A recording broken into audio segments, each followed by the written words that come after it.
ಶ್ರೋತೃಗಳಿಗೆ ನಮಸ್ಕಾರ. ನಾನು ರಾಮಾನುಜದಾಸ. ಕೃಷ್ಣಾವತಾರದ ಕೃಷ್ಣನ ಕಾರುಣ್ಯದ 20ನೇ ಸಂಚಿಕೆಯನ್ನು ನಾವು ನೋಡೋಣ. ಶುಕ್ಲಾಂಬರಧರಂ ವಿಷ್ಣುಂ ಶಶಿವರ್ಣಂ ಚತುರ್ಭುಜಂ ಪ್ರಸನ್ನವದನಂ ಧ್ಯಾಯೇತ್ ಸರ್ವವಿಘ್ನೋಪಶಾಂತಯೇ. ಯಸ್ಯದ್ವಿರದವಕ್ತ್ರಾದ್ಯಾಃ ಪಾರಿಷದ್ಯಾಪರಶ್ರತಂ ವಿಘ್ನಂ ನಿಘ್ನಂತಿ ಸತತಂ ವಿಶ್ವಕ್ಸೇನಂ ತಮಾಶ್ರಯೇ. ರಾಮಾಯ ರಾಮಭದ್ರಾಯ ರಾಮಚಂದ್ರಾಯ ವೇದಸೆ ರಘುನಾಥಾಯ ನಾಥಾಯ ಸೀತಾಯಾಃ ಪತಯೇ ನಮಃ. ಮನೋಜವಂ ಮಾರುತತುಲ್ಯವೇಗಂ ಜಿತೇಂದ್ರಿಯಂ ಬುದ್ಧಿಮತಾಂ ವರಿಷ್ಠಂ ವಾತಾತ್ಮಜಂ ವಾನರಯೂತಮುಖ್ಯಂ ಶ್ರೀರಾಮದೂತಂ ಶಿರಸಾ ನಮಾಮಿ. ಕೃಷ್ಣಾಯ ವಾಸುದೇವಾಯ ದೇವಕೀ ನಂದನಾಯ ಚ ನಂದಗೋಪಕುಮಾರಾಯ ಗೋವಿಂದಾಯ ನಮೋ ನಮಃ. ಹಿಂದಿನ ಸಂಚಿಕೆಯಲ್ಲಿ ಒಂದೊಂದಾಗಿ ತಾನು ಆ ನಾರಾಯಣನ ಅವತಾರಗಳಲ್ಲಿ ಮಾಡಿದಂತಹ ಎಲ್ಲ ಕಾರುಣ್ಯದ ವಿಚಾರಗಳನ್ನು ಕೂಡ ದ್ರೌಪದಿ ಅವನಿಗೇ ಹೇಳಿ, ನೀ ನನ್ನನ್ನು ಕಾಪಾಡಪ್ಪ ಭಗವಂತ ಅಂತ ಹೇಳಿ ಬೇಡಿ ಅಂಗಲಾಚಿ ಬೇಡ್ತಾ ಇದ್ದಾಳೆ.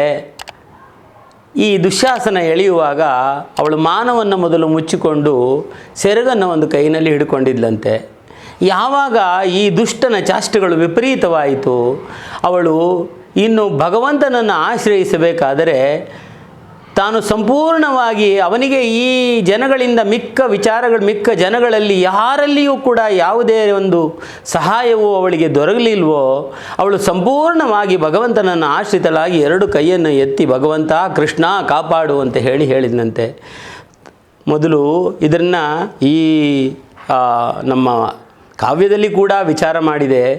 ಯಾವಾಗ ಅವಳು ಒಂದು ಸೆರಗನ್ನು ಒಂದು ಕೈಯಲ್ಲಿ ಇಟ್ಟುಕೊಂಡಿದ್ದ ಆ ಸಮಯದಲ್ಲಿ ಕೃಷ್ಣ ಬರುವುದಿಲ್ಲ. 2 ಕೈಯನ್ನು ಯಾವಾಗ ಎತ್ತಿ ಟೋಟಲ್ ಸರೆಂಡರ್ ಅಂತ ಹೇಳ್ತಾಳೆ. ಆ ಟೋಟಲ್ ಸರೆಂಡರ್ ಯಾವಾಗ ನಾವು ಸಂಪೂರ್ಣ ಶರಣಾಗತಿಯನ್ನು ಮಾಡ್ತೇವೆ, ಎಲ್ಲಿಯೂ ಕೂಡ ಅಷ್ಟೇ ಹೇಳೋದು, ಶರಣಾಗತಿಯನ್ನು ಮಾಡ್ತೇವೆ, ಅಲ್ಲಿ ಭಗವಂತ ಬಂದೇ ಬರ್ತಾನೆ, ಕಾಪಾಡಿಯೇ ಕಾಪಾಡ್ತಾನೆ ಅನ್ನತಕ್ಕಂಥ ನಂಬಿಕೆ. ಹಾಗಾಗಿ ಅವಳು 2 ಕೈಗಳನ್ನು ಹೇಳಿ ಕೃಷ್ಣನನ್ನೇ ಧ್ಯಾನಿಸಿ ಅವನನ್ನೇ ಬೇಡಕ್ಕೆ ಶುರು ಮಾಡ್ತಾಳೆ. ಭಜನೆಯನ್ನು ಮುಂದುವರಿಸ್ತಾಳಂತೆ. ಚರಣ ಭಜಕರ ಮಾನಗಾನಿಯ ಹರಿಭವಾರದು ಕೃಷ್ಣ ನಾಮಸ್ಮರಣೆ ಧನಿಕರಿಗುಂಟೆ ಗಲ್ಲಣೆ ಗೋರಪಾದ ಗದಾ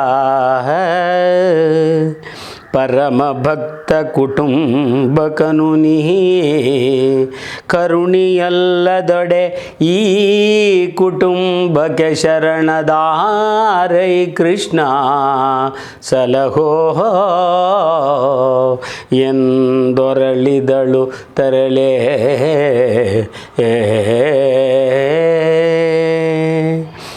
ಚರಣ ನಿನ್ನ ಚರಣವನ್ನು ಭಜಿಸ್ತಕ್ಕಂಥ ಅವರು, ಅವರನ್ನು ಮಾನ ಮರ್ಯಾದೆಗಳನ್ನು ಉಳಿಸ್ತಕ್ಕಂತಹದ್ದು ನಿನ್ನ ಕರ್ತವ್ಯವಲ್ಲವೇ ಭಗವಂತ?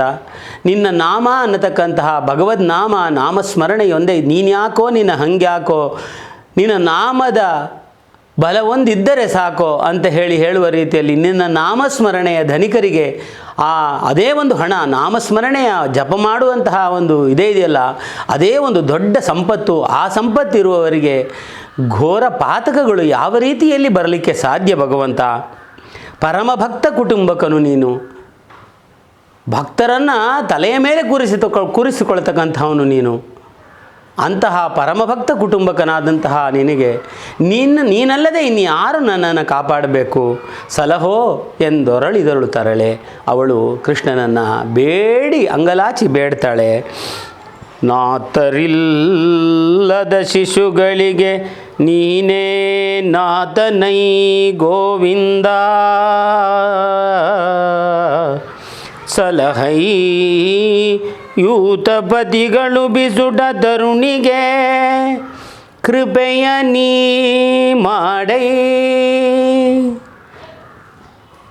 ನಾದರಿಲ್ಲೆನಗಿಂದು ದೀನಾನಾಥ ಬಾಂಧವ ನೀನಲೈ ವರಮೈಥಿಲಿ ಪತಿ ಮನ್ನಿಸೈ ವರಮೈಥಿಲಿ ಪತಿ ಮನ್ನಿಸೈ ಎಂದೊರಳಿದಳು ತರಳೆ. ಯಾರಿಗೆ ಕಾಪಾಡೋರಿಲ್ಲ, ಅನಾಥರಾದಂತಹವರಿಗೆ ನೀನೇ ನಾಥನಲ್ಲವೇ ಭಗವಂತ. ಗೋವಿಂದ ಸಲಹೈ, ನನ್ನ ಗಂಡಂದಿರು ನನ್ನನ್ನು ಸಂಪೂರ್ಣವಾಗಿ ಬಿಟ್ಟು ಬಿಟ್ಟಿದ್ದಾರೆ. ಅವರ ಕೈಯಲ್ಲಿ ಏನೂ ಆಗದೇ ರೀತಿಯಲ್ಲಿ ಅವರು ಅಸಹಾಯಕರಾಗಿ ಕುಳಿತಿದ್ದಾರೆ. ಅಂತಹ ಪರಿಸ್ಥಿತಿಯಲ್ಲಿ ದೀನಾನಾಥನಾದಂತಹ ನೀನು ನನ್ನನ್ನು ಕಾಪಾಡಬಾರದೆ ಭಗವಂತ, ಕಾಪಾಡೋ ಅಂತ ಹೇಳಿ ಮತ್ತೆ ಬೇಡಿಕೊಳ್ತಾಳೆ. ಮುಂದುವರೆದ ಭಾಗದಲ್ಲಿ ತನ್ನ ಪರಿಸ್ಥಿತಿಯನ್ನು ಅವಳು ಹೇಳ್ಕೊಳ್ತಾಳೆ. ನಾನು ಯಾವ ಪರಿಸ್ಥಿತಿಯಲ್ಲಿದ್ದೇನೆ ಅನ್ನೋದನ್ನು. ಹಲವು ತಪ್ಪಿದ ಹುಲ್ಲೆ ಬೇಡನ ಬಲೆಗೆ ಬಿದ್ದಂತಾದೆನೈ, ಬಲು ಹಳುವದಲ್ಲಿ ತಾಯ್ ಬಿಸುಟ ಶಿಶು ತಾನಾದೆ ನೆಲೆಹರಿಯೇ, ಕೊಲುವವೈ ಕಾಗೆಗಳ ಕಟ ಕೋಗಿಲೆಯ ಮರಿಯನು ಕೃಷ್ಣ, ಕರುಣಾಜಲದಿಯೇ ಕೈಗಾಯಬೇಕೋ ಎಂದೊರಳಿದಳು ತರಳೆ. ಹಲವು ತಪ್ಪಿದ ಹುಲ್ಲೆ, ಒಂದು ಜಿಂಕೆ ಮರಿ ಬೇಡನ ಬಲೆಗೆ ಸಿಕ್ಕಿದಂತಾಗಿದೆ. ಜಿಂಕೆ ಮರಿ ಬೇಡನಿಗೆ ಸಿಕ್ಕಿದರೆ ಏನು ಮಾಡ್ತಾನೆ ಮುಂದೆ? ಅದರ ಅಂತ್ಯವೇ ಬಲು ಹಳುವದಲ್ಲಿ ತಾಯಿ ಬಿಸುಟ ಮಗುವ. ಯಾವಾಗ ಒಂದು ಕಾಡಿನಲ್ಲಿ ತೆಗೆದುಕೊಂಡು ಹೋಗಿ ಅನಾಥೆಯಾಗಿ ತಾಯಿಯನ್ನು ಹೊರಗೆ ಬಿಸಾಕಿದಂಥ ಪರಿಸ್ಥಿತಿ ನನ್ನದು. ಯಾರೂ ನನ್ನವರು ಅಂತ ಹೇಳಿಕೊಳ್ಳೋರು, ನನ್ನನ್ನು ಕಾಪಾಡ್ತಕ್ಕಂಥವರು, ನನಗೆ ರಕ್ಷಣೆಯನ್ನು ಕೊಡ್ತಕ್ಕಂಥವರು, ನನ್ನ ಪ್ರಶ್ನೆಗೆ ಉತ್ತರವನ್ನು ಕೊಡ್ತಕ್ಕಂಥವರು, ನನ್ನ ಪರಿಸ್ಥಿತಿಯನ್ನು ಅರ್ಥ ಮಾಡಿಕೊಳ್ತಕ್ಕಂಥವರು ಯಾರೂ ಇಲ್ಲ ಇಲ್ಲಿ ಭಗವಂತ. ಈ ಕಾಗೆಗಳು ಕೋಗಿಲೆಯನ್ನು ಕುಕ್ಕಿ ಕುಕ್ಕಿ ಕೊಲ್ಲುತ್ತಾ ಇದ್ದಾವೆ. ಕರುಣಾಜಲದಿಯೇ ಕೈಗಾಯಬೇಕೋ, ನೀನೇ ನನಗೆ ರಕ್ಷಣೆ ಭಗವಂತ, ಬೇರೆ ಯಾರೂ ಇಲ್ಲ ಅಂತ ಹೇಳಿ ತಾನು ತನ್ನ ಅಳಲನ್ನು ತೋಡಿಕೊಳ್ತಾಳೆ. ಅಕಟ ಹಂಸೆಯ ಮರಿಯ ಮೂದವ ಬಕನ ತೆಗೆಸೈ, ಗಿಡುಗನೆರಗುವ ಶುಕನ ಶೋಕವ ಮಾಣಿಸೈ, ವಾಣಿಯವೆ ಭಕುತರಲಿ ಪ್ರಕಟ ಭೂತಗ್ರಹದ ಬಾಧೆಗೆ ವಿಕಳ ನಿನ್ನನ ಬಿರುದ ತೆಗೆದನು, ಭಕುತ ವತ್ಸಲನ ಹರೆಸಲಹೋ ಎಂದೊರಳಿದಳು ತರಳೆ. ಒಂದು ಹಂಸವನ್ನು ಒಂದು ಬಕ ತಾನು ನುಂಗಿದಂತೆ ನನ್ನ ಪರಿಸ್ಥಿತಿಯಾಗಿದೆ. ಗಿಡಗ ಗಿಣಿಯನ್ನು ನುಂಗಿದಂತೆ ಇವರೆಲ್ಲರೂ ನನ್ನನ್ನು ಮುತ್ತಿಕೊಂಡಿದ್ದಾರೆ. ಈ ದುಶ್ಯಾಸನ ನನ್ನ ಪ್ರಾಣವನ್ನೇ ತೆಗೆಯುತ್ತಾ ಇದ್ದಾನೆ, ಹಸುವನ್ನು ಇಂಗುತ್ತಾ ಇದ್ದಾನೆ. ಪ್ರಾಣ ಹೋದರೆ ಬದುಕಲಾರೆ ಕೃಷ್ಣ, ನಾನು ಭೂತಗ್ರಹದ ಬಾಧೆಗೆ ನಾನು ಸಿಕ್ಕಾಕ್ಕೊಂಡಿದ್ದೇನೆ. ನನ್ನನ್ನು ಕಾಪಾಡತಕ್ಕಂಥವ್ರು ಯಾರೂ ಇಲ್ಲ, ನೀನು ಕೃಷ್ಣ ಬರಬಾರದೆ ಅಂತ ಹೇಳಿ ಮುಂದುವರೆದು ಹೇಳ್ತಾಳೆ. ಕರುಣಿನಿ ಕಾರುಣ್ಯ ಪಾತ್ರದ ತರಳೆತಾ, ದೀನಾರ್ತಿ ದುಃಖೋತ್ತರಣನೀ, ದೀನಾರ್ತಿ ದುಃಖಿತೆಯಾನು ಜಗವರಿಯೇ, ಪರಮ ಪಾಲಕ ನೀನೇ, ಗತ್ಯಂತರದ ವಿಹ್ವಲೆ ನಾನಲ, ನಿಷ್ಠುರವಿದೆ ಕೈ ಕೃಷ್ಣ ಎಂದೊರಳಿದಳು ತರಳಾಕ್ಷಿ. ನೀನು ಮಹಾಕರುಣಿ, ಕಾರುಣ್ಯಮೂರ್ತಿ, ಎಲ್ಲರನ್ನೂ ಸರಿಗಿದ್ದೀಯಾ. ಕಷ್ಟದಲ್ಲಿದ್ದಂತಹವರು, ದುಃಖದಲ್ಲಿದ್ದಂತಹವರು, ಕಣ್ಣೀರನ್ನು ಸುರಿಸತಕ್ಕಂತಹವರು, ನಿನ್ನನ್ನು ಭಕ್ತಿಯಿಂದ ಬೇಡಿಕೊಂಡವರನ್ನೆಲ್ಲರನ್ನೂ ಕಾಪಾಡತಕ್ಕಂಥವನು ನೀನು. ಆ ಕಾರುಣ್ಯ ಪಾತ್ರಕ್ಕೆ ಅರ್ಹಳಾದವಳು ನಾನು ಇಲ್ಲಿ ಭಗವಂತ. ದೀನಾರ್ಥಿ ನೀನು, ದೀನರಿಗೆ ಬಂಧುವು ನೀನು. ನಾನು ದೀನೆಯಾಗಿದ್ದೇನೆ. ಪರಮ ಪಾಲಕ ನೀನೇ, ಎಲ್ಲರನ್ನೂ ಕಾಪಾಡ್ತಕ್ಕಂಥವನು. ಗತ್ಯಂತರದ ವಿಹ್ವಲೆ ನಾನಲ, ನನ್ನ ಪರಿಸ್ಥಿತಿ ನಿನಗೆ ಗೊತ್ತೇ ಇದೆ. ನಿಷ್ಠುರವಿದೆ ಕೈ ಕೃಷ್ಣ ಎಂದೊರಳಿದಳು ತರಳಾಕ್ಷಿ. ವಿಧ ವಿಧವಾಗಿ ಬೇಡ್ತಾಳೆ. ಕಡೆಗೆ ಅವಳು ಹೇಳ್ತಾಳೆ ನೋಡಿ, ಮರೆದನಭ್ಯುದಯದಲ್ಲಿ ನೀನೆಂದರಿದೆ ನಾಪತ್ತಿನಲಿ, ಮೊದದಲ್ಲಿ ಮರುಗಿ ಸುಬ್ಬಿನಲಿ ಕಳವಳಿಸುವೆನು ಕೋಡಿಯಲಿ. ಮನುಷ್ಯನ ಸ್ವಭಾವವನ್ನು ಹೇಳ್ತಾಳೆ ಅವಳು. ಅಭ್ಯುದಯದಲ್ಲಿ ನನ್ನ ಪರಿಸ್ಥಿತಿ ಒಳ್ಳೆಯ ಪೊಸಿಷನ್ನಲ್ಲಿದ್ದಾಗ, ನಾನು ಚೆನ್ನಾಗಿದ್ದಾಗ, ಸಂತೋಷವಾಗಿದ್ದಾಗ ನಿನ್ನನ್ನು ಮರೆತು ಹೋದೆ ನಾನು. ನೀನೆಂದರಿತೆ ನಾಪತ್ತಿನಲ್ಲಿ, ಆಪತ್ತು ಬಂದಾಗ, ಸಂಕಟ ಬಂದಾಗ ವೆಂಕಟರಮಣ. ಇದು ಮನುಷ್ಯನ ಸ್ವಭಾವ. ಅವಳು ಕೂಡ ಅದನ್ನೇ ಹೇಳ್ತಾಳೆ. ನೀನೆಂದೆನ ಆಪತ್ತಿನಲ್ಲಿ ಮುದದಲ್ಲಿ ಮರುಕಿಸಿದನು ಉಬ್ಬಿದನಲ್ಲಿ. ನನ್ನ ಎಲ್ಲ ಪರಿಸ್ಥಿತಿ ಚೆನ್ನಾಗಿದ್ದ, ಎದೆಯುಬ್ಬಿಸಿಕೊಂಡು ನಿನ್ನನ್ನು ಮರೆತು ಬಿಟ್ಟು ನಾನು ಇದ್ದೆ. ಆದರೆ ಕಳವಳಿಸುವೆನು ಕೋಡಿಯಲ್ಲಿ. ಪರಿಸ್ಥಿತಿ ಹದಗೆಡ್ಡಾಗ ಕೃಷ್ಣ ಬಾರಪ್ಪ ಅಂತ ಇದ್ದೀನಿ. ಆದರೆ ನಿನಗೆ ಅಂತಹ ಸ್ವಭಾವ ಇಲ್ಲ. ಏನು? ಅರಿಯದಜ್ಞರ ಗುಣವ ದೋಷವನರಸುವರೇ, ನಿನ್ನಡಿಯ ಕೃಪೆಯನು ಮರೆಯಲಾಗದು ಕೃಷ್ಣ ಎಂದೊರಳಿದಳು ತರಳಾಕ್ಷಿ. ನೀನು ಆ ರೀತಿ ಮಾಡೋಕ್ಕಾಗೋದಿಲ್ಲ. ಯಾಕೆಂದರೆ ನೀನು ಭಗವಂತ, ಕಾರುಣ್ಯಮೂರ್ತಿ. ನಮ್ಮ ಒಂದು ಹಾಡಿನಲ್ಲಿ ಬಹಳ ಸುಂದರವಾಗಿ ಇದನ್ನು ವರ್ಣನೆ ಮಾಡಿದ್ದಾರೆ, ಮನುಷ್ಯನ ಸ್ವಭಾವ ಏನು ಅಂತ ಹೇಳಿ. ಅವಳೇನೋ ತನ್ನ ಸ್ವಭಾವವನ್ನು ಹೇಳಿಕೊಂಡ್ಳು. ಆದರೆ ದ್ರೌಪದಿ ಮಹಾಪ್ರಾಜ್ಞೆ ನಮ್ಮಂತಹ ಸಾಮಾನ್ಯದವಳಲ್ಲ. ಅವಳು ಯಾವಾಗಲೂ ಕೃಷ್ಣನನ್ನು ನೆನೆಸಿಕೊಂಡಿದ್ದವಳು. ಆದರೂ ಕೂಡ ಸ್ವಭಾವವನ್ನು ವರ್ಣನೆ ಮಾಡ್ತಾಳೆ. ನಮ್ಮಲ್ಲಿ ಒಂದು ಎನ್ನ ಮನದ ಡೊಂಕತಿದ್ದಯ್ಯ ಗೋಪಾಲ ಕೃಷ್ಣ, ಎನ್ನ ಮನದ ಡೊಂಕತಿದ್ದಿ ಮುನ್ನ ಮನ್ನಿಸದಿರೇ ದಿದ್ದಿ, ಬನ್ನ ಪಡಲಾರೆ ಭವಾಬ್ದಿಯ ದಾಟಿಸು. ಎನ್ನ ಮನದ ಡೊಂಕದಿದ್ದಯ್ಯ ಗೋಪಾಲ ಕೃಷ್ಣ, ಎನ್ನ ಮನದ ಡೊಂಕದಿದ್ದಿ ಮುನ್ನ ಮನ್ನಿಸದಿರೇ ದಿದ್ದಿ, ಬನ್ನ ಪಡಲಾರೆ ಭವಾಬ್ದಿಯ ದಾಟಿಸು. ಎನ್ನ ಮನದ ಡೊಂಕದಿದ್ದಯ್ಯ. ಸುಖವು ಬಂದರೆ ನಾನೇ ಸಮರ್ಥ, ದುಃಖ ಬಂದರೆ ಹರಿಯು ಮಾಡ್ದ. ಸುಖವು ಬಂದರೆ ನಾನೇ ಸಮರ್ಥ, ದುಃಖ ಬಂದರೆ ಹರಿಯು ಮಾಡ್ದ. ರೊಕ್ಕವಿದ್ದರೆ ನಾನೇ ಧನಿಕ, ಸಿಕ್ಕಿ ಬಿದ್ದರೆ ಹರಿಯ ವ್ಯಾಪಾರ. ಎನ್ನ ಮನದ ಡೊಂಕದಿದ್ದಯ್ಯ. ಮನುಷ್ಯನ ಸ್ವಭಾವ ಹೆಂಗೆ ನೋಡಿ.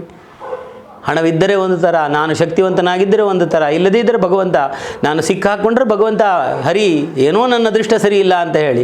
ತಿಳಿದು ಪತಂಗದ ಹುಳವು ಕಿಚ್ಚಿನಲ್ಲಿ ಬೀಳೋ ಹಾಗೆ ಕಾಲ ಕಳೆದೆ ಮುದ್ದು ಹಯವದನಾನೇ, ಎನ್ನ ಮನದ ಡೊಂಕದಿದ್ದಯ್ಯ. ಈ ಪ್ರಪಂಚ ಸರ್ಪೆಂಟ್ ಆ್ಯಂಡ್ ದ ರೋಪ್ ಅಂತ ನಾವು ನಿಜವಾಗಿ ಏನು ಸತ್ಯ ಅಂತ ತಿಳ್ಕೊಂಡಿರ್ತೀವೋ ಅದು ಮಿಥ್ಯವಾಗಿರ್ತದೆ. ಯಾವುದು ಮಿಥ್ಯ ಅಂತ ತಿಳ್ಕೊಳ್ತೀವೋ ಅದು ಸತ್ಯವಾಗಿರ್ತದೆ. ಈ ಪ್ರಪಂಚವೇ ಹಾಗೆ. ಈ ಆಸೆಗಳಿಗೆ ಎದುರಿಗೆ ಕಾಣಿಸ್ತಕ್ಕಂಥದ್ದು, ಆದರೆ ಮುಂದೆ ನಮ್ಮನ್ನು ಕೆಟ್ಟ ದಾರಿಗೆ, ಕೆಟ್ಟ ಜಾಗಕ್ಕೆ ಕರ್ಕೊಂಡು ಹೋಗ್ತದೆ. ಮೋಕ್ಷ ಪ್ರಾಪ್ತಿಯಾಗಬೇಕಾದ್ರೆ ಭಗವಂತ ಅಂತ ಮೊದಲಿಂದನೂ ಹೇಳಬೇಕು ಅನ್ನೋ ವಿಚಾರವನ್ನು ಈ ಹಾಡು ಕೂಡ ಹೇಳ್ತದೆ. ಮುಂದಕ್ಕೆ ಅವನು ಹೇಳ್ತಾನೆ, ಋಷಿಗಳತಿ ತಾರ್ಕಿಕರು, ಕರ್ಮವ್ಯಸನಿಗಳು ಕೋವಿದರು, ಮಿಕ್ಕ ವಿಷಯ ಅಂದರೆ ಇಲ್ಲಿ ಇರ್ತಕ್ಕಂಥ ಎಲ್ಲ ಜನಗಳು ಋಷಿಗಳತಿ ತಾರ್ಕಿಕರು, ಋಷಿಗಳು ತಾರ್ಕಿಕವಾಗಿ ಮಾತನಾಡುವ ಯೋಗ್ಯತೆ ಇರತಕ್ಕಂತಹವರು, ಕರ್ಮವ್ಯಸನಿಗಳು, ಕೋವಿದರು, ಎಲ್ಲ ವಿದ್ವಾಂಸರುಗಳು, ವಿಷಯ ಅರಿಯದಂತಹ ಮೂಢ ಜನರು ಇವರೆಲ್ಲರೂ ಕೂಡ ಯಾವ ರೀತಿಯಲ್ಲಿ ಬದುಕಿದ್ದಾರಪ್ಪ ಇಲ್ಲಿ ಇದ್ದಾರೆ ಅಂತ ಹೇಳಿದರೆ, ಆ ಮೀನನ್ನು ಹಿಡಿಯುವ ಗಾಳಕ್ಕೆ ಒಂದು ಎರೆಹುಳುವನ್ನು ಸಿಕ್ಕಿಸಿ ಬಿಡ್ತಾರಲ್ಲ, ಅದರ ಆಸೆಗೆ ಮೀನುಗಳು ಯಾವ ರೀತಿ ಸಿಕ್ಕಾಕೊಳ್ತವೋ ಆ ರೀತಿ ಬದುಕಿದ್ದಾರೆ ಇಲ್ಲಿರತಕ್ಕಂಥ ಜನರು. ಯಾರೂ ಸ್ವಂತ ಬುದ್ಧಿಯನ್ನು ಬಳಸಿ ನಿಸ್ವಾರ್ಥವಾಗಿ ಖಡಾಖಂಡಿತವಾಗಿ ಧರ್ಮವಾಕ್ಯವನ್ನು ಹೇಳ್ತಕ್ಕಂಥವ್ರು ಒಬ್ಬರೂ ಇಲ್ಲ. ಭಗವಂತ ನೀನೇ ನನ್ನನ್ನು ಕಾಪಾಡಬೇಕು. ನಂದ ಗೋಪಕುಮಾರ ಗೋಪಿ ವೃಂದವಲ್ಲಭ ದೈತ್ಯ ಮತನ ಮುಕುಂದ ಮುರಘರ ಭಕ್ತವತ್ಸಲ ಘನ ಕೃಪಾ ಜಲದೆ ನೊಂದೆ ನೈ ನುಗ್ಗಾದೆ ನೈ ಗೋವಿಂದ ನೊಂದೆ ನೈ ನುಗ್ಗಾದೆ ನೈ ಗೋವಿಂದ ಕೃಪೆ ಮಾಡ ಕಟಯನುತ ಪೂರ್ಣೇಂದು ಮುಖಿ ಹಲು ಬಿದಳು ಬಲು ತೆರದಿಲಚ್ಚುತನ. ನನ್ನನ್ನು ಕಾಪಾಡಬೇಕು ಗೋವಿಂದ, ನಂದಗೋಪಕುಮಾರ ಗೋವಿಂದ, ಮುರಹರ ಮುರಾಂತಕನೇ, ದೈತ್ಯ ಮತನ ದೈತ್ಯರನ್ನು ಸಂಹಾರ ಮಾಡಿದಂತಹವನೇ, ಮುಕುಂದ ಮುರಹರ ವತ್ಸಲ ಘನಕೃಪಾ ಜಲದೆ ಎಲ್ಲ ವಿಶೇಷಣಗಳನ್ನು ಹೇಳ್ತಾಳೆ. ನೊಂದೆ ನೈ ಇನ್ನೂ ನನಗೆ ಆಗೋದಿಲ್ಲ ಅಂತ ಹೇಳಿ ಎರಡು ಕೈಗಳನ್ನು ಎತ್ತಿ ಅವಳು ಯಾವಾಗ ಭಗವಂತ ಮುಕುಂದ ಮುಕುಂದ ಮುರಹರ ಅಂತ ಹೇಳಿದ್ಲೋ, ಕೃಷ್ಣ ಅಲ್ಲಿ ದ್ವಾರಕಾವತಿಯಲ್ಲಿ ರುಕ್ಮಿಣಿ ಸತ್ಯಭಾಮರ ಜೊತೆಯಲ್ಲಿ ಅವರು ಪಗಡೆ ಆಟವನ್ನು ಆಡೋದಕ್ಕೆ ಕೂತ್ಕೊಂಡಿರ್ತಾರೆ. ಆ ಕೂತ್ಕೊಂಡಿರತಕ್ಕಂತಹ ಸಮಯದಲ್ಲಿ ಅವಳು ಯಾರು ಸತ್ಯಭಾಮೆ ತಾನು ನಡೆಸ್ತಾ ಸಮಸಂಖ್ಯೆಯೋ ಬೆಸ ಸಂಖ್ಯೆಯೋ ಅಂತ ಕೇಳ್ತಾಳಂತೆ. ಸಮಸಂಖ್ಯೆಯೋ ಬೆಸ ಸಂಖ್ಯೆಯೋ ಅಂತ ಕೇಳಿದರೆ ಕೃಷ್ಣ ಅಕ್ಷಯ ಅಕ್ಷಯ ಅಕ್ಷಯ ಅಕ್ಷಯ ಅಂತಾನಂತೆ. ಅವನ ಕಣ್ಣಿನಲ್ಲಿ ನೀರು ಸುರಿದು ಬರ್ತಾ ಇರ್ತದೆ. ತಾನು ಕಷ್ಟಪಟ್ಟು ಅಕ್ಷಯ ಅಕ್ಷಯ ಅಂತ ಹೇಳ್ತಾನಂತೆ. ಆಗ ಅವಳು ನಿಲ್ಲಿಸಿ ಕೇಳ್ತಾಳೆ, ಯಾಕೆ ಇಷ್ಟು ಕಷ್ಟ, ನೀವು ಅಕ್ಷಯ ಅಂತ ಹೇಳ್ತಾ ಇದ್ದೀರಲ್ಲ, ಏನಕ್ಕೋಸ್ಕರ ಈ ಅಕ್ಷಯ ಅಂತ ಹೇಳಿದಾಗ ತನ್ನ ಸತಿಯಾದಂತಹ ಸತ್ಯಭಾಮೆಯಲ್ಲಿ ನಡೆಯ ಈ ದುಶ್ಯಾಸನರು, ದುರ್ಯೋಧನರು, ಈ ದುಷ್ಟ ಚತುಷ್ಟಯರು ಅವಳಿಗೆ ಮಾಡ್ತಾ ಇರತಕ್ಕಂತಹ ನರಕವನ್ನು ನಾನು ನೋಡಲಾರದೆ ಅವಳಿಗೆ ಅಕ್ಷಯ ಅವಳ ಸೀರೆಯನ್ನು ಸುಲಿಯುತ್ತಾ ಇದ್ದಾರೆ. ಅವಳಿಗೆ ನಾನು ಈ ಪರಿಸ್ಥಿತಿಯಲ್ಲಿ ಅಲ್ಲಿಯೇ ಹೋಗಿ ನಾನು ಕಾಪಾಡಲಾಗಲಿಲ್ವಲ್ಲ ಅನ್ನೋದಕ್ಕೋಸ್ಕರ ಕಷ್ಟಪಡ್ತಾ ಇದ್ದೀನಿ ಅಂತ ಹೇಳ್ತಾನೆ. ಮುಂದುವರಿಸಿ ಆ ಪ್ರಸಂಗವನ್ನು ಕುಮಾರವ್ಯಾಸರು ಯಾವ ರೀತಿ ಹೇಳ್ತಾರೆ ಅಂದರೆ, ಇತ್ತ ದ್ವಾರಾವತಿಯೊಳಗೆ ದೇವೋತ್ತಮನು ಭಗುದರಿಗೆ ತನ್ನನು ತೆತ್ತು ಬದುಕುವೆನೆಂದು ಪರಮೌರತದ ನಿಷ್ಠೆಯಲಿ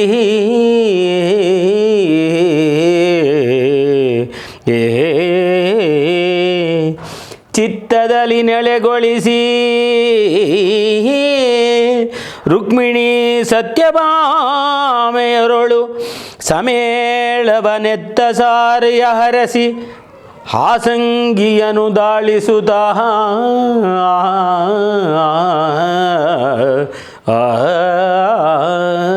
ಆ ಪಗಡೆ ಆಟಕ್ಕೆ ಹಾಸಂಗಿಯನ್ನು ಹಾಸಿ ತಾನು ಹಾಡ್ತಾ ಇರಬೇಕಾದ್ರೆ ಸಮವೋ ಬೆಸವೋ ಅಂತ ಕೇಳ್ತಾಳೆ. ಕೇಳಿದಾಗ ಇವನು ಅಕ್ಷಯ ಅಕ್ಷಯ ಅಕ್ಷಯ ಅಂತ ಹೇಳಿದಾಗ ಅವಳು ಯಾವಾಗಲೂ ಈ ಪಗಡೆ ದಾಳಗಳಲ್ಲಿ ಎಲ್ಲಿಯೂ ಕೂಡ ಅಕ್ಷಯ ಅನ್ನತಕ್ಕಂಥ ಪದವೇ ಇಲ್ಲ, 1 2 3 4 ಇದೆ. ಏನನ್ನು ಹೇಳ್ತಾ ಇದೆಯಾ ಕೃಷ್ಣ ಅಂದಾಗ ಎಲ್ಲವನ್ನೂ ಕೂಡ ವಿವರಣೆ ಮಾಡ್ತಾನಂತೆ ಭಗವಂತ ವಿವರಣೆ ಮಾಡ್ತಾ ಇದ್ದಂತೆ ಅವನು ಅಕ್ಷಯ ಅಂತ ಹೇಳಿದಂತಹ ಪದ ಯಾವ ರೀತಿಯಲ್ಲಿ ಅಕ್ಷಯವಾಯಿತು ಅಂತಂದರೆ, ಕ್ರೂರ ದುಶ್ಯಾಸನನು ದೃಪದ ಕುಮಾರಿ ಪಾಂಚಾಲೆಯನು ಸಭೆಯಲಿ ಸೀರೆಯನು ಸುಲಿಯಲ್ಗೆ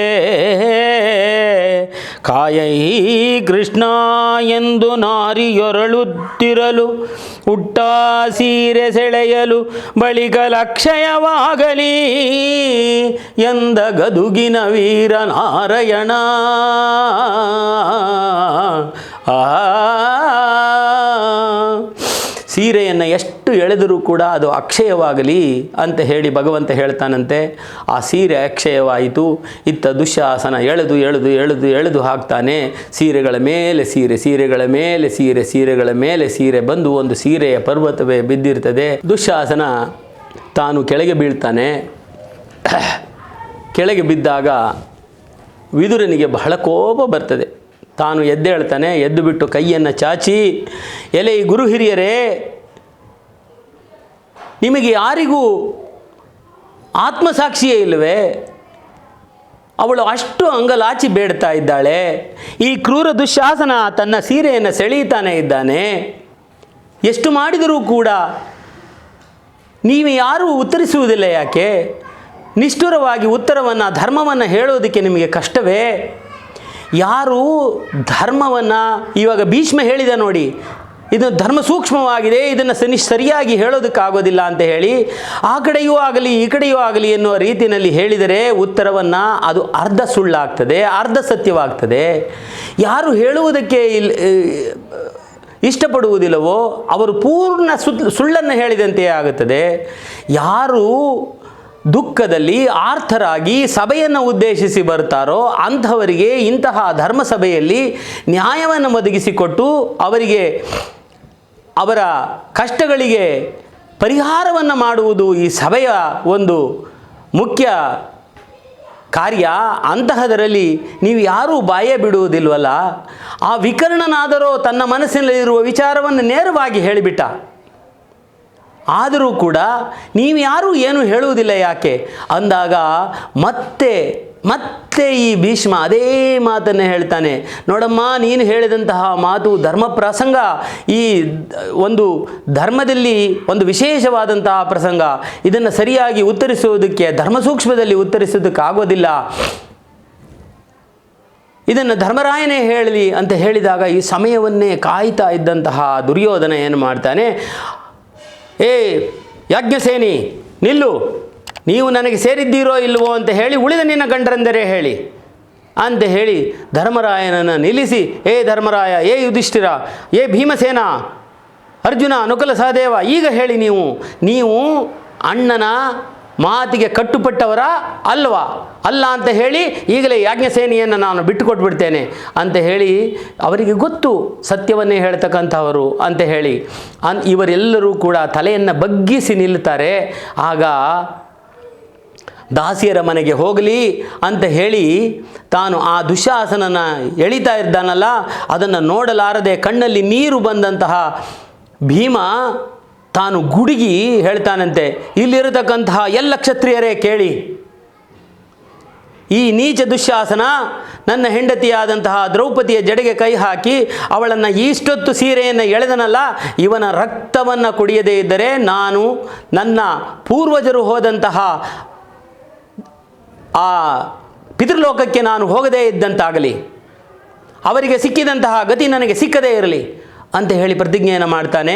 ಮುಂದುವರಿದ ಈ ಕರ್ಣ ಮತ್ತು ಈ ದುಷ್ಟ ಚತುಷ್ಟಯರ ಚಾಷ್ಟೆಯಲ್ಲಿ ದುರ್ಯೋಧನ ತಾನು ತನ್ನ ಪಂಚೆಯನ್ನು ಪಕ್ಕಕ್ಕೆ ಸರಿಸಿ ನಿನ್ನ ಭೀಮಂದಿರು, ಅರ್ಜುನ, ನಕುಲ ಸಹದೇವರು ಎಲ್ಲರೂ ಕೂಡ ಒಪ್ಪಿಕೊಂಡಿದ್ದಾರೆ. ಅಂತಹ ಪರಿಸ್ಥಿತಿಯಲ್ಲಿ, ಅವರು ಒಪ್ಪಿಕೊಂಡಿರತಕ್ಕಂತಹ ಪರಿಸ್ಥಿತಿಯಲ್ಲಿ ನೀನು ದಾಸಿಯಾದೆ ನಡಿ ಅಂತ ಹೇಳಿ ತೊಡೆಯನ್ನು ತೋರಿಸ್ತಾನಂತೆ ಪಂಚೆಯನ್ನು ಪಕ್ಕಕ್ಕೆ ಸರಿಸಿ. ಮತ್ತೆ ಭೀಮನಿಗೆ ಕೋಪ ಬರ್ತದೆ. ಮಿಡುಕಿ ಎದ್ದು ಹೇಳ್ತಾನಂತೆ, ಇಲ್ಲಿರತಕ್ಕಂಥ ಕ್ಷತ್ರಿಯರುಗಳೇ ಮತ್ತೆ ಕೇಳಿಸಿಕೊಳ್ಳಿ, ಹಿಂದೆ ಯಾರು ಈ ಮಾತನ್ನು ಆಡಿಲ್ಲ, ಮುಂದೆ ಆಡುವುದೂ ಇಲ್ಲ, ಇದು ನಡೆದೂ ಇಲ್ಲ, ನಡೆಯುವುದೂ ಇಲ್ಲ. ಇವನ ತೊಡೆಯನ್ನು ನನ್ನ ಗದೆಯಿಂದ ಯುದ್ಧದಲ್ಲಿ ನಾನು ಮುರಿಯದಿದ್ದರೆ ನನ್ನ ಪಿತೃಗಳಿಗೆ ದೊರಕಿದ ಸ್ಥಾನ ನನಗೆ ದೊರಕದೇ ಇರಲಿ ಅಂತ ಮತ್ತೊಂದು ಪ್ರತಿಜ್ಞೆಯನ್ನು ಮಾಡ್ತಾನೆ. ಆಗ